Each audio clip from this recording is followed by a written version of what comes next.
Muungwana hakatai wito, Sheikh.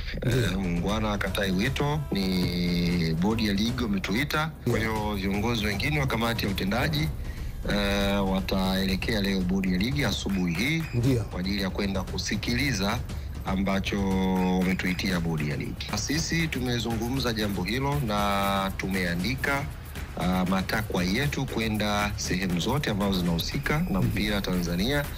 Na sasa unapoitwa, maana yake huwezi kutabiri wamekuitia nini. Kwa lazima kwanza ukasikilize. Pengine watu wanataka kuambia bana, kweli sisi bwana tumegundua tulifanya hiki na hiki na hiki, matakwa yenu hayako sahihi, kwa hiyo tumekuja tuagane hapa.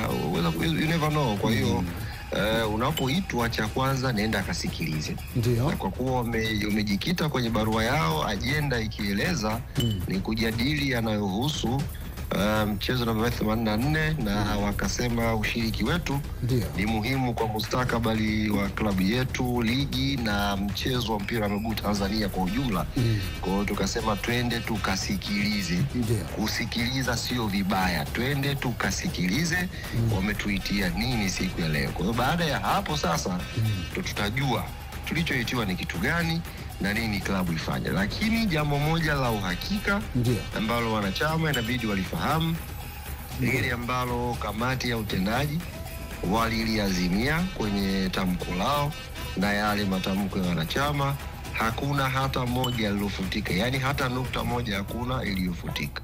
Msimamo wa klabu ya Young Africans uko pale pale mpaka tunavyoingia kwenye kikao, na kama wakiruhusu kwenye salamu pia baada ya kuambia habari za asubuhi, tutaongezea pia hatuchezi ngo.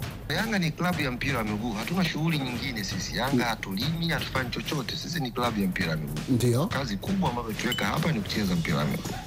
Kwa yale matakwa ambayo kamati ya utendaji iliainisha na kuyawasilisha kwa bodi ya ligi kwamba hili na hili na hili tunaona haliko sawa na halikuwa sawa kwa mujibu wa ushahidi huu na huu na huu, kuna kanuni hii na hii iliunjwa hapa, hapakuwa sawa hivi na hivi na hivi, haya afanyiwe kazi hivi na hivi na hivi, haya atokee hivi na hivi na hivi.